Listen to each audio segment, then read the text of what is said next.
ada suara Quran. Turun deh.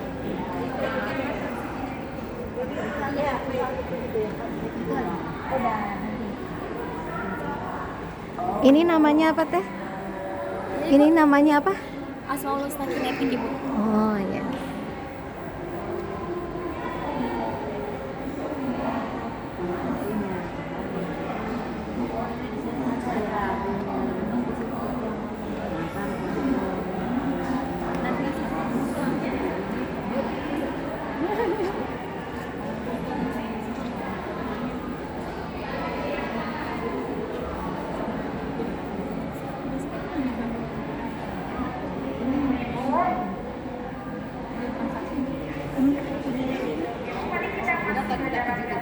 Main sini, Bu.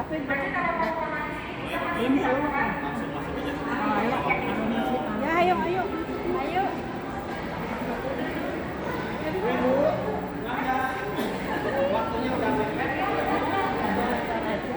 Waktunya masuk langsung ke galeri Rasulullah Sallallahu Alaihi Wasallam.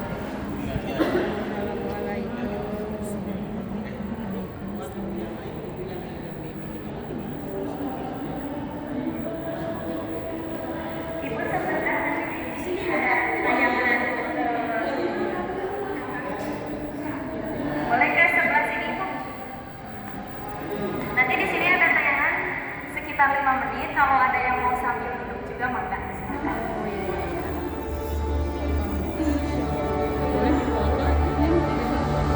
Boleh video juga.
Baik, Bapak Ibu sekalian, tayangan tersebut itu menggambarkan kondisi Jazirah Arab sebelum adanya Islam, di mana keadaannya itu sangat kacau, dan di tengah kekacauan itulah Allah menentukan agama Islam sebagai pedoman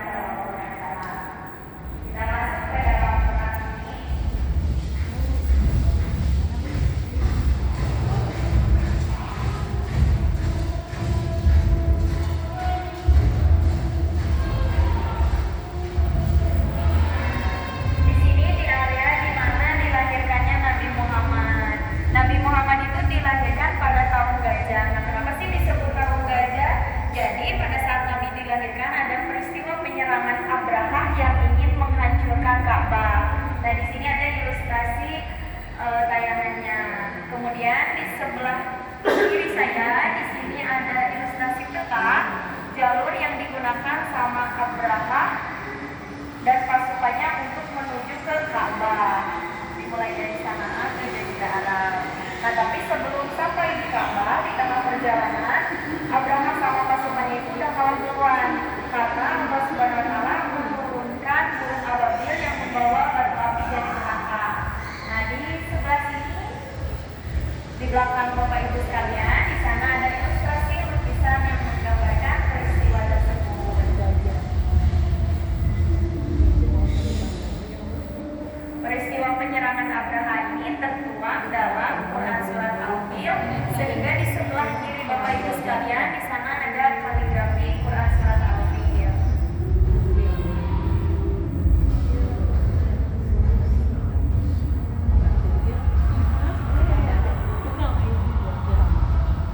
Baik Bapak Ibu, kita lanjut, kita bergeser sedikit, kita lanjut ke area berikutnya. Mari ke sebelah sini sedikit.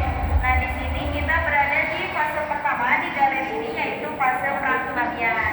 Nah, di fase perang kenabian ini ada Teh Sela yang akan menceritakan lebih lanjut. Silakan Teh. Baik, terima kasih Kak Meta. Selamat datang Ibu dan juga Bapak. Selamat datang di fase pertama, yaitu ada fase perang kenabian. Di mana di fase ini akan ada beberapa kisah tentang seorang kekasih Allah yang lahirnya saja sudah diucapkan oleh Allah sebagai rahmat bagi seluruh alam. Beliau adalah Nabi Muhammad SAW. Jadi Nabi Muhammad itu sesungguhnya beliau sudah dituliskan sebelum kelahirannya oleh kitab-kitab terdahulu, yaitu ada dalam kitab Taurat dan juga kitab Injil. Hal tersebut sesuai dengan yang ada di surat Al-A'raf ayat 157. Nah, kita berkenalan dulu dengan Nabi Muhammad. Di sini adalah silsilah dari Nabi Muhammad SAW, yang mana ayah beliau bernama Abdullah dan ibunya itu bernama Ibu Aminah. Nah, di sini juga dijelaskan bagaimana silsilah sampai ke Qusay, dan juga di sini ada cucu-cucunya, yaitu ada Al-Hasan dan juga Al-Husain. Nah, selanjutnya kalau tadi ada silsilah Nabi Muhammad SAW, sebelah sini ada silsilah Nabi, yang mana di sini ternyata 25 Nabi dan Rasul ini masih ada sangkut pautnya. Nah, selanjutnya di sebelah sini merupakan kisah tentang masa kecil Nabi Muhammad. Mulai dari beliau lahir, beliau tinggal bersama seorang ibu susu bernama Ibunda Halimah. Namanya Ibunda Halimah binti Abu Luhaib Asy-Sya'diyah. Nah, beliau diasuh oleh Ibunda Halimah hingga berumur 4 tahun, dan di umur 6 tahun beliau kembali ke kampung ibundanya. Mengapa? Karena di sini ada satu peristiwa di mana Rasulullah SAW bertemu dengan dua malaikat dan disucikan hatinya. Karena hal tersebut, Nabi Muhammad Ibunda Halimah merasa takut, makanya mengembalikan ke Ibunda Aminah hingga berumur 6 tahun. Nah, di sini Ibunda Aminah meninggal pada umur 6 tahun, dan kalau pengasuhannya dilanjutkan oleh kakek tercintanya, yaitu Abdul Muthalib. Nah, di sini 2 tahun bersama Abdul Muthalib. Karena usia Abdul Muthalib yang sudah tua, beliau pun wafat dan diambil alih oleh pamannya, yaitu Abu Thalib. Nah, di sebelah sini ada fase-fase pembentukan karakter Nabi Muhammad yang terdiri dari fase mengembala dan juga ada fase berdagang. Jadi di sini dibuktikan Nabi Muhammad yang awalnya tidak mempunyai apa-apa karena warisan dari ayahnya pun tidak banyak. Di sini di fase berdagang dan mengembala ini beliau menunjukkan kegigihan bekerja hingga di umur 25 tahun beliau sudah menjadi seorang pengusaha yang sukses. Nah, di sebelah sini ada kisah kecintaan antara Nabi Muhammad SAW dan Ibunda Khadijah. Di sini ada awal mula pertemuan beliau, yaitu adanya perniagaan yang dilakukan oleh Nabi Muhammad, ada proses lamaran, proses pernikahan, dan juga ada anak-anak Nabi Muhammad. Yang mana sama-sama kita ketahui anak-anak Nabi Muhammad dari Bunda Khadijah itu ada 6. Dan yang menarik di sini, Nabi Muhammad memberi mahar kepada Ibunda Khadijah itu gak ecek-ecek, yaitu sebanyak 20 ekor unta dan juga 12,4 ons emas. Luar biasa, karena beliau tadi ya atas kegigihannya. Nah, di sebelah sini ada replika dari tempat tidur Nabi Muhammad, dan juga ada baju serta peci dan juga sendal. Kalau ini hanya replika, Di sini menggambarkan bagaimana sederhananya Nabi Muhammad Shallallahu Alaihi Wasallam. Selanjutnya di sini selain ada replika dan juga diorama, di galeri ini juga ada maket. Nah, untuk di kawasan ini ada satu maket yang bisa kita lihat augmented reality-nya. Ini ada maket dari rumah atau tempat kediaman dari Nabi Muhammad beserta Ibunda Khadijah. Nah, bergeser ke sebelah sini, selain tadi ada rumahnya, nah di sini lebih dalam. Di sini ada perabot-perabot yang ada di dalam rumah Nabi Muhammad Shallallahu Alaihi Wasallam. Nah, kalau di sebelah sini, ini ada maket dari Masjidil Haram, yang mana yang kita ketahui Masjidil Haram sekarang kan sudah menjadi masjid yang besar ya. Kalau zaman dulu ini tempatnya belum difungsikan sebagai masjid karena Islam belum masuk. Di sini sudah ada Ka'bah yang dianggap tempat suci, akan tetapi di sekelilingnya itu berdiri berhala-berhala. Dan pada zamannya itu berhala-berhala itu dianggap suci oleh orang-orang Quraisy. Dan Ka'bahnya juga belum diberi kiswah seperti kayak gini. Nah, di sini ada kondisi Ka'bah dari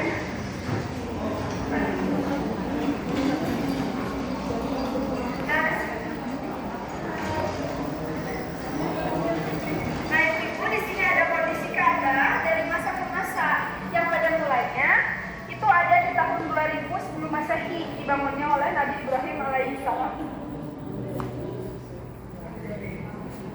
Nah, baru di tahun 95 diberi kiswah yang sekarang sudah ada di Mekah ya, berwarna hitam. Dan ini pun awalnya kiswah itu tidak langsung kain berwarna hitam, akan tetapi pada awalnya hanya berupa kulit yang disamar tipis.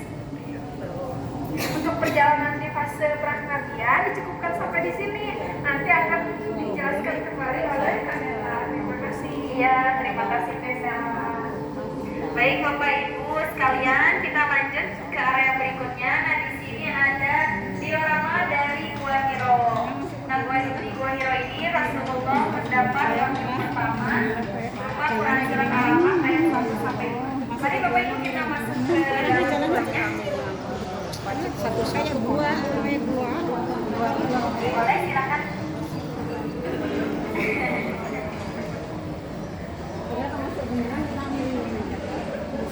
Nah, di Gua Hiro ini Rasulullah mendapatkan wahyu pertama berupa Quran surat Al-Alaq ayat 1 sampai 5. Kalau Gua Hiro yang asli itu ukurannya kecil, hanya cukup satu orang saja. Nah, ini sengaja dibuat lebih lebar seperti ini biar kita bisa masuk melewatinya.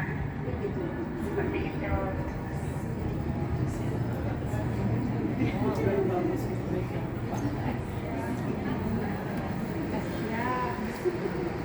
Nah, di sini ada diorama tempat bertapaknya Rasulullah. Ini guanya, ini tempat duduknya. Dan di sini juga ada instalasi surat Al-Baqarah.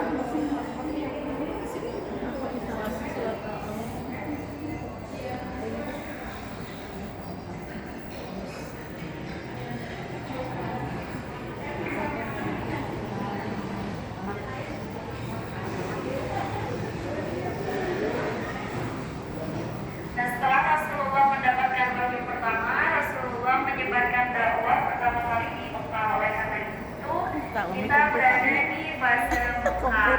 Nah, untuk fase Mekah ini ada akan menceritakan lebih lanjut peristiwa di Mekah. Silakan saya kasih ya, selamat datang Ibu di fase yang kedua ini, fase Mekah. Nah, jadi Rasulullah ini memilih jalan dakwah pertama kalinya ini adalah dengan cara dakwah sembunyi-sembunyi. Karena waktu itu masyarakat Mekah ini masih fanatik terhadap kemusyrikan dan juga percaya terhadap berhala-berhala gitu. Boleh kita masuk ke sebelah sini, Ibu-ibu?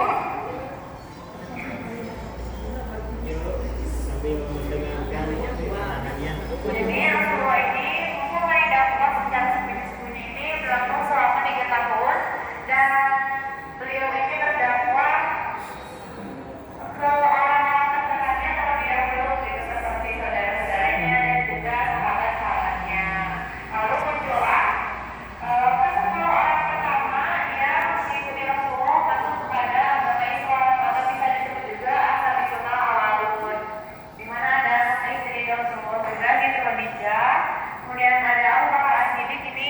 juga turut membantu dakwahnya Rasulullah pada saat itu, dan ada juga Ali bin Abi Thalib, keponakan dari Rasulullah.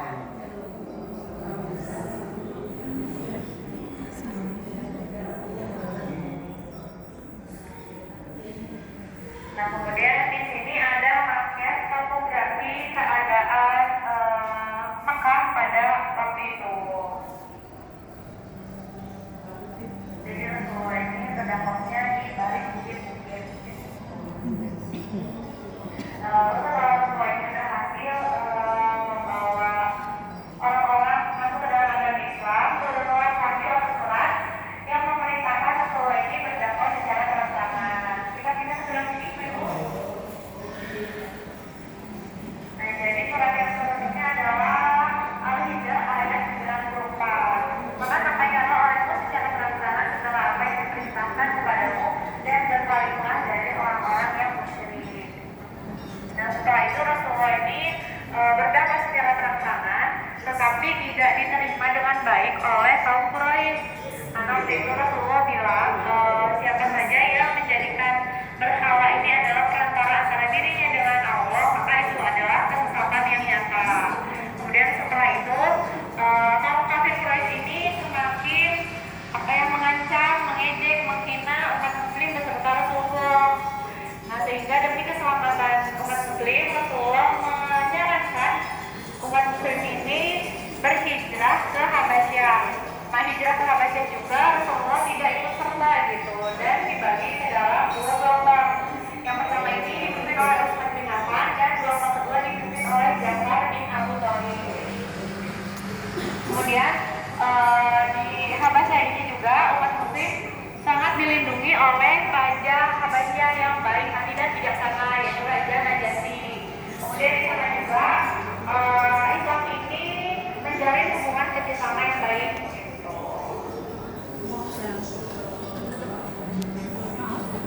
Lanjut kita ke sebelah sini, Ibu. Jadi di sini ada fase Al-Husni atau masa-masa kesedihannya Rasulullah, di mana Rasulullah ditinggalkan oleh dua orang yang sangat dicintainya. Yang pertama ini adalah sang pamannya, yaitu Abu Thalib. Jadi waktu itu menjelang ajalnya Rasulullah berada di samping sang paman, tetapi ada juga Abu Jahal di situ. Nah, Rasulullah ingin menuntun sang paman agar mengucapkan kalimat syahadat, tetapi Abu Jahal ini mengganggu sehingga sang paman meninggal dalam keadaan tidak beragama Islam gitu. Rasulullah sangat sedih karena sang paman yang begitu dekat dengan beliau selalu membela beliau pada setiap berdakwah dan juga selalu menemani beliau ini wafat dalam keadaan musyrik gitu. Nah, kesedihan Rasulullah ini tidak sampai di situ saja, karena 2 bulan kemudian Rasulullah pun ditinggalkan oleh sang istri tercinta, yaitu Siti Khadijah.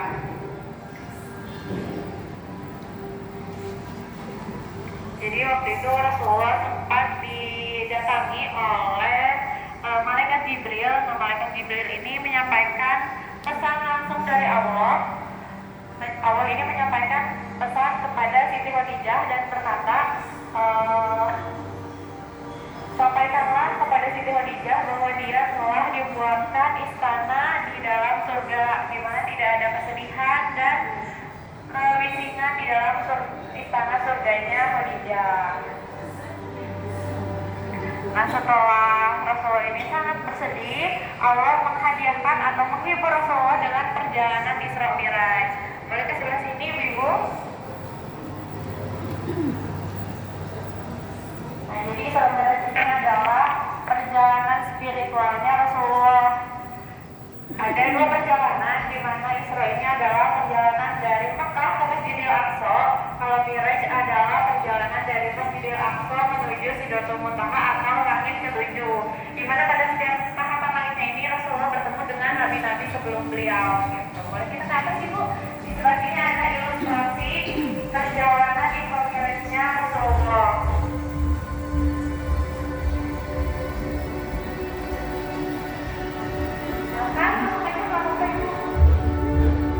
Takut?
hari, tetapi atas saran dari Nabi Musa bahwa beliau mengatakan agar Rasulullah meminta keringanan kepada Allah sehingga jadilah 5 kali dalam sehari. Kemudian orang yang pertama mempercayai Rasulullah setelah peristiwa Isra Mi'raj ini adalah Abu Bakar. Maka dari itu Abu Bakar diberi gelar Asyidi gitu. Nah, setelah peristiwa Isra Mi'raj ini pun kaum kafir Quraisy semakin ingin mengincar Rasulullah gitu, bahkan sempat berencana untuk membunuh Rasulullah. Maka dari itu Rasulullah memutuskan untuk hijrah ke Madinah, dan hijrahnya Rasulullah ini tidak melalui jalur yang biasanya dilalui. Kaki itu transparan, kaca.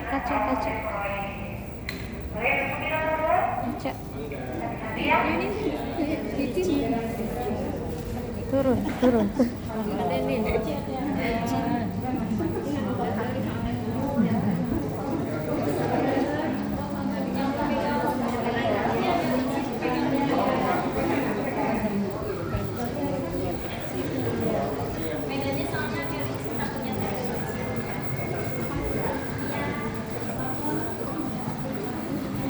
Selanjutnya kita sudah sampai di fase yang ketiga, yaitu fase Madinah. Nanti akan dijelaskan oleh Hafiz. Ya, Assalamualaikum warahmatullahi wabarakatuh. Waalaikumsalam warahmatullahi Selamat wabarakatuh. datang Ibu Bapak sekalian di fase ketiga, yaitu mengenai Madinah. Nah, jadi sebelum Nabi Muhammad sampai ke Madinah, Nabi Muhammad tersebut beristirahat di sebuah daerah yang bernama Kuba. Beliau beristirahat selama 4 hari, dan di tempat itu beliau mendirikan masjid pertama ketika berhijrah, yaitu Masjid Kuba, yang makanya bisa dilihat di depan Ibu Bapak semua.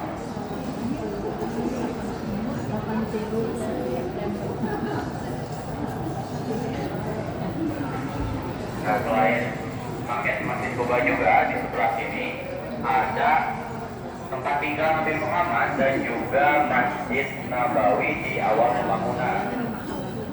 Untuk tempat tinggal Nabi Muhammadnya yang bisa dilihat di sebelah kiri, ya, tempat tinggal dari Nabi Muhammad. Ya, betul, ibadah pegangnya itu masih sederhana sekali karena ini masih di awal pembangunannya. Nah, setelah itu Nabi Muhammad akhirnya sampai ke Madinah, dan di Madinah ini Nabi Muhammad membawa rombongan yang bernama kaum Muhajirin. Nah, kaum Muhajirin ini adalah kaum yang ikut berhijrah bersama Nabi Muhammad dari Mekah menuju Madinah. Sedangkan kaum Ansar adalah kaum muslim yang sudah menetap di Madinah. Nah, dari pertemuan dua kaum tersebut akhirnya disaudarakan dan terlahirlah sebuah piagam. Nah, piagam tersebut bernama Piagam Madinah, yang isinya itu terdiri dari 47 pasal dan dicap sebagai konstitusi tertulis pertama di dunia. Nah, setelah dari sini, boleh ikut saya ke sebelah sini, Ibu Bapak sekalian.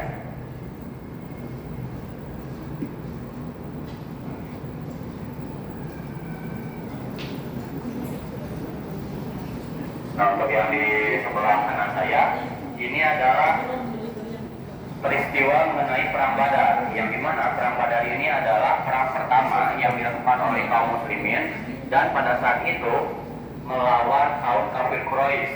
Nah, meskipun jumlahnya berbeda jauh, kaum muslimin pada saat itu hanya 313 orang, sedangkan kaum kafir Quraisy berjumlah 1.300 orang. Tetapi perang ini bisa dimenangkan oleh kaum muslimin dikarenakan pada saat itu dibantu oleh malaikat-malaikat yang diutus oleh Allah.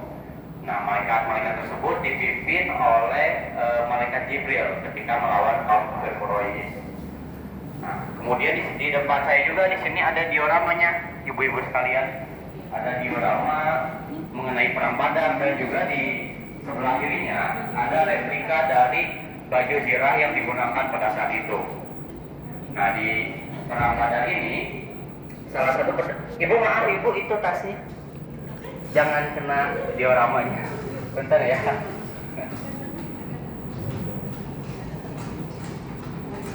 Nah, ini juga ada perang-perang yang lainnya, dimulai dari 1 Hijriah sampai Rasulullah itu wafat di tahun 11 Hijriah. Nah, dan di Perang Badar ini salah satu pedang yang paling bisa kita sebut sebagai legendaris adalah perang Zulfikar pada saat itu.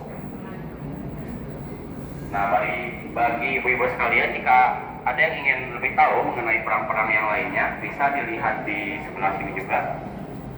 Nah, di sini ada penjelasan secara umum dan juga penjelasan detail-detail mengenai perang-perang yang ada di timeline di sini. Kalau mau dicoba boleh silakan. Dicoba diklik saja.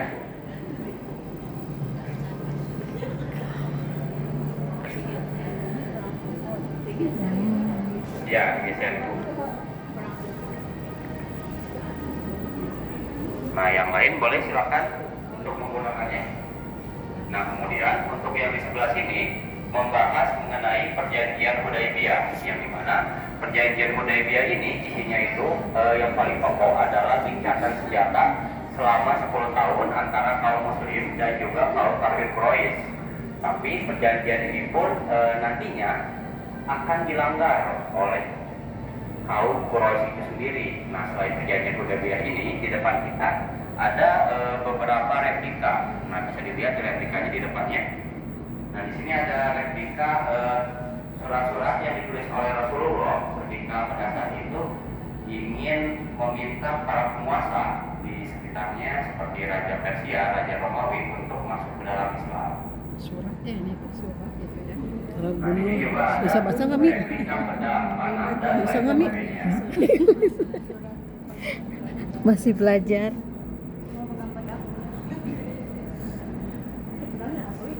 Replika ibu, yang kita nggak ada yang asli. Iya. Aslinya ada di Lebih besar biasanya. Iya. Kita juga menyesuaikan dengan tempat juga. Nah, kemudian perjanjian Hudaybiyah tadi yang sudah saya bahas akhirnya itu dilanggar oleh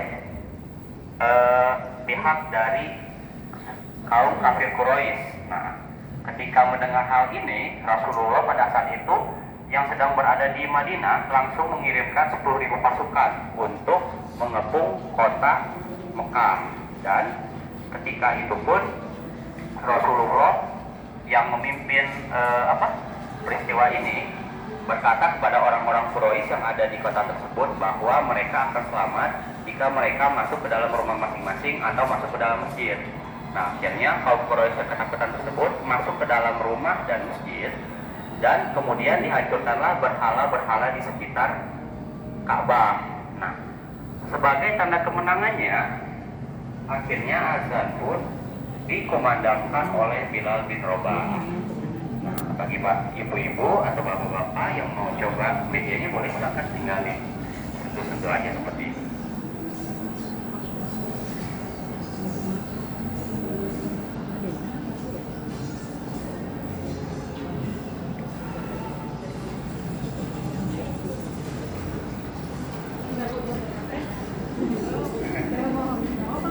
Dicobain aja ya, boleh bergantian ya. Azannya nggak kedengeran ya?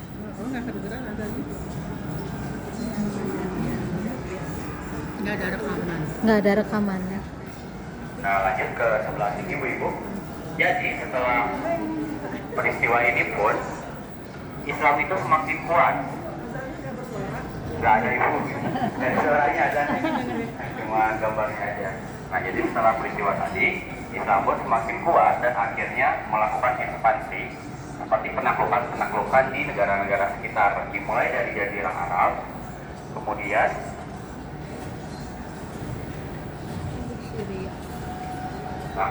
di masa Khalifah Umar bin Khattab mulai ditaklukkanlah Syria dan Mesir. Nah, ini adalah peta yang ditakpannya, tapi tidak semua yang berwarna oranye ini sudah tertaklukkan. Akhirnya di tahun selanjutnya ditaklukkanlah Persia dan juga Khurasan. Nah, Islam itu semakin berkembang ketika di masa Khalifah Umayyah pada saat itu. Nah, pada saat ini pun sudah sampai ke Spanyol, daerahnya itu, daerah penaklukannya sudah sampai ke Eropa. Dan akhirnya di bawah Khalifah Umayyah ini banyak sekali ilmu-ilmu dari para cendekiawan Islam lahir, seperti Al-Khawarizmi, Ibnu Sina, dan lain sebagainya. Nah, kemudian dari sini pun terlahirlah 3 imperium Islam seperti imperium Utsmani, Safawi, dan juga imperium Mughal di India. Nah, setelah dari sini baru masuk ke Indonesia, tapi nanti dijelaskan di fase selanjutnya. Nah, sekarang boleh berpindah ke situ, Ibu. Nah, untuk yang di sebelah kanan saya, di sini itu membahas mengenai haji wada. Nah, haji wada ini dikenal sebagai haji perpisahan, haji pertama dan juga haji terakhir yang dilakukan oleh Rasulullah. Dan pada saat haji wada ini, umat Islam yang ikut itu lebih dari 120.000 orang. Di haji wada ini juga Rasulullah itu berkurban sebanyak 100 ekor unta. Nah, untuk lebih memperdalam bagaimana kondisi pada saat berhaji wada, di sini sudah ada augmented reality-nya. Boleh pindah dulu ke sebelah sini, Bu Ibu. Nanti kita lihat augmented reality-nya.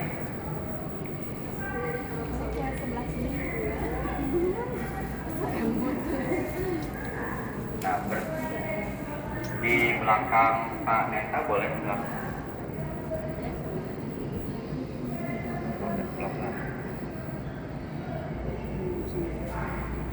Nah, di sini ada. Boleh ke sebelah Boleh sini. ke pindah ke belakang dulu, Ibu.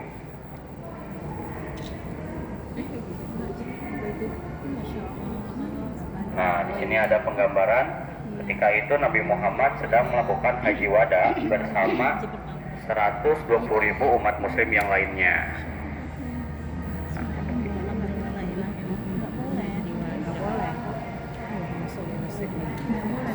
Sembah-sembah ya.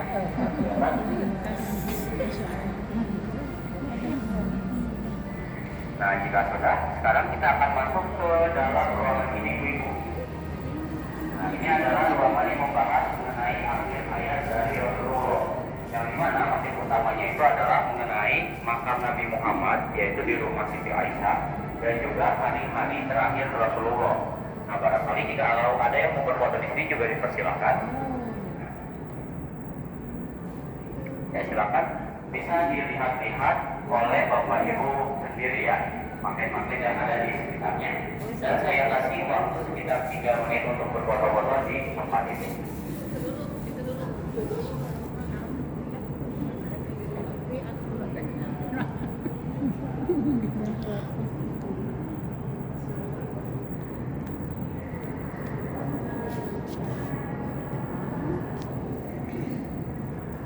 Yang menjelaskan.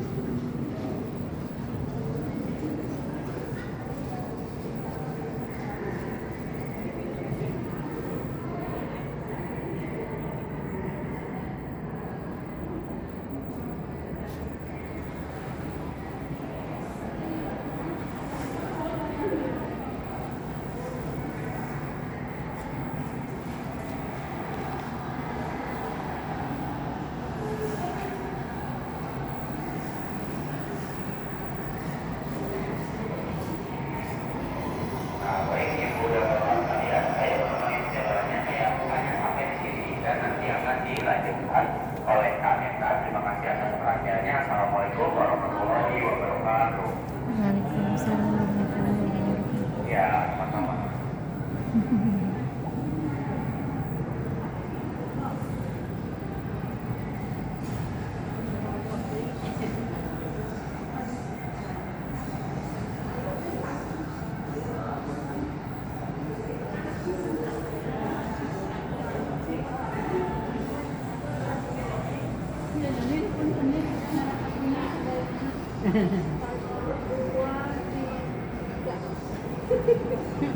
Biasa nado.